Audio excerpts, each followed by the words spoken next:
Bismillah ar-Rahman ar-Rahim. Dear viewers, Assalamu alaikum wa rahmatullahi wa barakatuh. I'm your host, AbdulRahman Dimishkia. We carry on the topic of the benefits, reading from the book of Al-Qayem rahimahullah, which is titled as The Benefits, Al-Fawaid.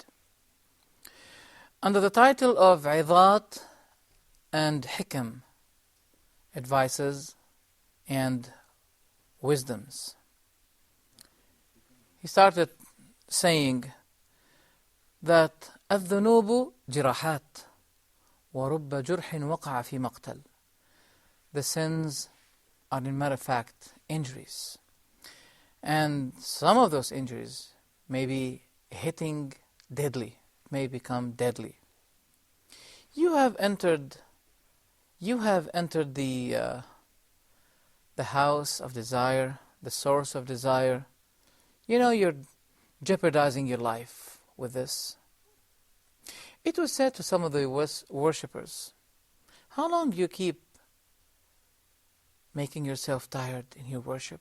He said, no, but I'm striving for my soul's satisfaction. It's satisfaction I'm intending to.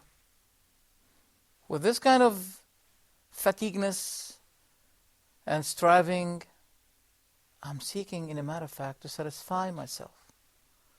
Because he's looking for the satisfaction at the day of judgment. For the person, if he will be satisfied, given happiness, cheerfulness, that means there is no tiredness at that day. Finish. The tiredness may be here when you give your utmost effort to worship your Lord, to be patient. Because here, if you show patience, you'll be rewarded for the patience you give. But if you do not show patience in this life, you may be among those whom it will be said to them, فَاصْبِرُوا أَوْ لَا تَصْبِرُوا سَوَاءٌ عَلَيْكُمْ. Be patient or not be patient, it's the same, it's equal. So you will not be rewarded for patience there, but here will be patient.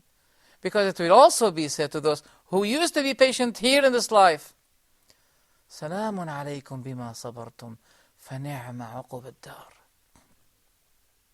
Peace be with you for the patience you have showed. That means in this life. فَنِعْمَ عُقُبَ الدَّارِ. Welcome. What a wonderful, what a great and beautiful place as a shelter. For the matter of striving to leave or to prefer Allah over your desire, Ibn Al-Qayem here is saying beautiful words. I'm going to say them in Arabic, then I translate them. علمت كلبك فهو يترك شهوته فيما في تناول ما صاده احتراما لك. You have taught your own dog. This dog is leaving his own lust when it grabs its hunt as a respect for you and obedience for you. Your dog that you taught to hunt is preferring you over his own lust because you taught him. But how many things that Allah had been teaching you in His scripture, in His revelation, but you're not leaving your desire, your lust for Him. You're ignoring Him. You're ignoring Him, preferring your own lust. What a beautiful example that Ibn Al-Qayem had given. Also, he said, سَبَقَ الْعِلْمُ بِنُبُوَّةِ مُوسَى. The knowledge of Musa's prophethood has been known already. Allah knew it before it took place. وَإِيمَانِ آسِيَةٍ. And also the knowledge of Allah about the belief of Asya, the wife of Pharaoh, had been known before. It had been preceded. So the box of Musa was driven. It was driven to the house of Pharaoh. Who drove the box? Who guided the box to take its way until the house of Pharaoh? So, there had come to the wife of Pharaoh a son without a mother, to a woman that has no son. I repeat it. فَسِيقَ تَابُوتُهُ, the box of Moses, which he was put therein. It was driven by Allah's power to find its way to the house of Pharaoh. وَلِسَانُ الْقَدَرِ, and the tongue of predestination is saying to him, to Pharaoh, take care of him. We will not let him be nourished and grow up except in your house. Take care of him. He's going to be your enemy. Your death is going to be by him. Take care of him. How great is Allah? He said, what a wonderful story. That contains a lot of lessons. How many children Pharaoh had slain? Because he got the news, prophecies, predictions that your death, your perish is going to be by one of the people of Israel. Then Pharaoh said simply, then kill the people of Israel. Kill their children. Simply. My death is going to be through one of them. Kill them all. But this strong, powerful person, we read from the Quran something that gives us the impression or the notice that this man had no child. This man has no child. So Allah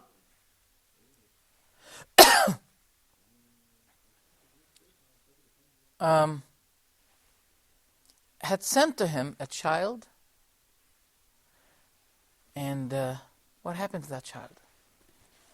Would like to read a great story from a chapter called Al-Qasas, the beginning of the chapter, that shows Allah's greatness.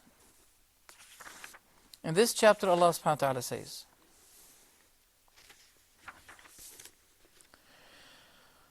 we inspire to the mother of Moses, suckle the child. But if you fear for him, if you have any kind of fear for him, then throw him in the river. And have no grief or sadness. Don't grieve. I mean, how can a mother throw her child in the sea and feel tranquility that, yes, there's no problem, except when this is an inspiration from Allah. We shall restore him to you, and we shall make him a messenger. A promise of two things. He's going to be returned to his mother. He's going to be a prophet. So the mother threw him in the river, and she had no fear. That's first miracle. Second miracle. Then Pharaoh's people retrieved him, that Moses would be an enemy and a source of grief for them. Surely Pharaoh and Haman, his assistant, and their soldiers were sinners. And Pharaoh's wife said, when she saw the baby, she picked the baby, Allah gave her an order. He gave an order to her heart. Love him. Love the baby. So she loved him. But when Pharaoh knew about that child, she said, he will be a joy to the eye of me and you. Kill him not, that he may be of use to us. Look at the weakness of Pharaoh that we can realize and observe through his power and his soldiers. He may be beneficial to us, and we may take him as a son, while they do not sense, they do not realize what's going to happen to them. And the heart of Moses' mother became painfully distressed, and she was nearly revealed his identity. She was about to reveal it. But we fortified her heart so that she would hold fast to believe. So strengthening is from Allah. And she said to his sister, the sister of Moses alayhi salam, follow him, trace him. So she watched him from a distance while they were not aware. And we had ordained that he would refuse to be suckled. That's another command from Allah. He ordered the hungry, the thirsty child, don't accept any breast. Don't suckle the milk from anyone. Another miracle. So the sister of Musa said to them, shall I guide you to someone, a people, household, a family that will be taking good care of him, and she will suckle him for you? They said, yes. The wife of Pharaoh was concerned about the child. She loved him. Oh, we have to continue it maybe in another episode. But anyway, so the child refused to suckle. Then the child was restored to his mother, as Allah promised the mother. He's going to return to you. The first promise was fulfilled. What about the second one? God said, thus we restored him to his mother, that she would be comforted and not sorrow, and that she would know that the promise of Allah is true, but most of them do not know. That shows, brothers and sisters, the greatness of Allah. And when Allah promises something, it had to take place. How many children Pharaoh killed? But the wife of Pharaoh said, except this one. He said, never mind, only this one. But this one was the perish of Pharaoh. We continue, inshallah, with you at the next episode, the topic of this issue, inshallah. May Allah subhanahu wa ta'ala reward you. Thank you very much. And be with us to the next episode. Assalamu alaikum wa rahmatullahi wa barakatuh.